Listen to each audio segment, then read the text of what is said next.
Hey, what is going on, guys? Welcome back to another video. Today I am doing another tutorial video, and as you can probably tell by the title, it is about shading or blending or using shadows and stuff in Toonboomharmony. So shading in Toonboomharmony, there's like a lot of different methods for it, but here's my method. It's much simpler than most other ones. There's one method where you just choose a different color for shading and use that, but that kind of takes a while if you have a lot of patterns and stuff on your character and need to choose a different color for every single, you know what I mean. Just throw all that away and instead use this method. This method is a lot more similar to what you would use for shading in Photoshop or Psy or anything like that. If you know how to shade in that, then you'll understand what I'm doing right now. So at the moment, I already have a character drawn out. It's a cat, obviously, and we're just going to be shading it today, and I'm going to show you how to do that. So what you're going to want to do first is go down here and press the plus button and make a new drawing, and you can name it whatever you want. I'm just going to add it. I'm just going to name it shading and add and close. So now you made a new layer, and now you're going to want to head over to your node view up on the top right corner. If you don't have this button, go over to Windows and scroll down to Node View, and it should bring this up, and you just drag that over there, or you could just press this plus button and hit Node View, and you'll get this tab. When you have this tab, you switch over to it, and you're greeted with this screen. Now, you guys probably won't have all this on the side, just because I have a bunch of layers on this from other tutorials and stuff. So you just ignore everything on this side and just focus on these two layers that we have on this side. So we have the cat layer, which is the layer which I drew the character on, and the shading layer, which is this layer that we just made. And so what you're going to want to do now is go over to your Windows again and add a node library. You just click on that, and you're just going to go over to the search right here and type in blend, and you'll get the blending tab thingamajigger. Just drag that out over onto the node view, and you get the blending module.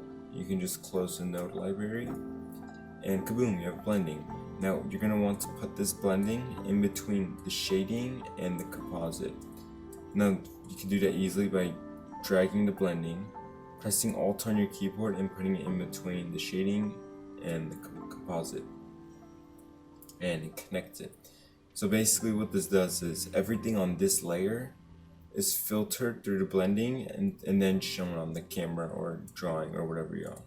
So now that you've got this done, you click on this yellow box right next to the blending, and you get the layer properties, and then you just go over to blend mode, and you scroll down to multiply, and then close. Now you have everything set up. Now all you do is shade. You go to your shading layer, and you choose the shading color. Usually just make a new color and make sure it's more on the lighter side, like up here. Let's use purple. Purple is a good shading thing. And make sure it's very faint, because if it's too dark, it will look really dark on the thing, on the drawing. Now there's one drawback of this method, and that's that you have to be in the render view to see the shading, or else you're just gonna see like a bunch of normal lines like this.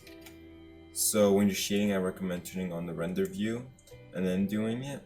So now, as you can see, when you draw, the color that you picked changes depending on the color that's on top of.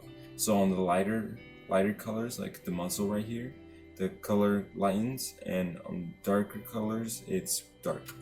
So we're just going to take that away, and you're going to shade as if you'd shade in Photoshop or anything like that. So we know there's 100% shadows underneath his head, I guess, or his neck area. So we're just gonna quickly just draw like that. I'm not making my lines neat on purpose. And then make a square or whatever shape you want your shading to be, and you just fill this in, and kaboom, you have a shade. Obviously mine kind of looks kind of funky because of the color I chose, Usually purple looks kind of nice, but on this character it doesn't. So what you can do is, what I usually do, is use the color that's most used on your character. In that case, that'd be his main color right here, and use that to shade. It looks much more natural. So we'll just do this. Boom. Bam. Fill that in. And kaboom. You have shadows. You can clean it up with the eraser tool, and you won't erase anything that's not on the shading layer. And just add in your shadows, and I will just quickly time lapse through me adding the shadows, and I'll be right back.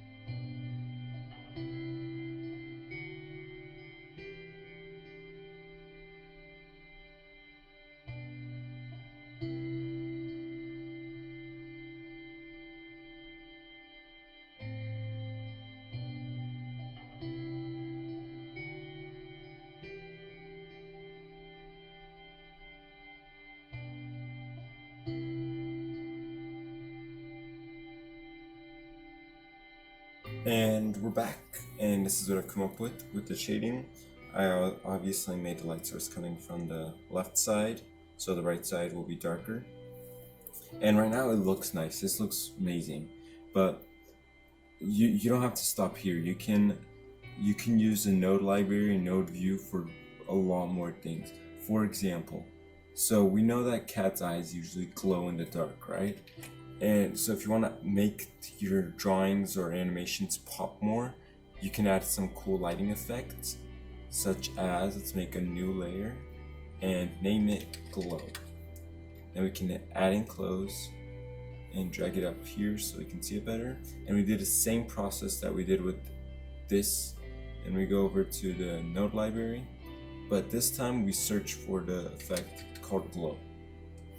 You drag that on over to the node view, and you close out the node library and press Alt, drag it in between the glow layer and the composite, and you just go back to your camera, and then you choose color. Let's say I want his eyes to glow the same color that his eye color is, so we're just gonna pick that color up, and I'm just gonna draw a circle on his eyes right there. And right now it looks kind of funky because you have to mess with the settings for it to look much better. And kaboom, you got that. And right now it looks really strange. But now you go over to the layer and you double click on the glow, on the star right next to the glow, and the layer properties will pop up, and you're just gonna want to change the radius as much as you want. I usually put it to 5, and you see it blurs. It looks 10 might actually fit better right now. And we're going to change the color to the eye color once again. I'm going to pick up this eyedropper and drag it over to the eye, and kaboom. Now that looks nice. You can press to use source color, which is for like the color that you drew it in, that's the color it's going to glow. Let's just actually use that, same thing. You can make the radius much bigger if you want it to look more glowy type, you know. And as you can see, that added a really nice glow. As to before, this is what it looked like, like that, like this. It just makes the drawing or animation pop more. And you can use this for like, you can even use it for like lanterns or something. For example, let's go back to this layer. Just quickly draw a lantern. Let's get out render view. And see, this is what I was talking about. When you're in normal view, the shading and the glows and all of that looks really strange. So I recommend when you're shading or using your glows to switch over to render view, so it's much more simpler. But here's what I mean by like how you can use the glow effect for lanterns. I don't know what I'm doing. Okay, just imagine that this is a lantern. A second at that. And we're just gonna grab like a fiery color, like the eye color I use. Draw a quick fire. Kaboom. Make the middle white. Wow. And we switch over to the render view and we go over to the glow, and this time we'll make it glow like a more yellowish color. Let's go over to yellow and kaboom. And since we already have all the settings from over here, from the eyes, now it just transfers over to this since we're on the same layer. And see, look at that, it looks like fire or light or whatever immediately, and you can just fill this in.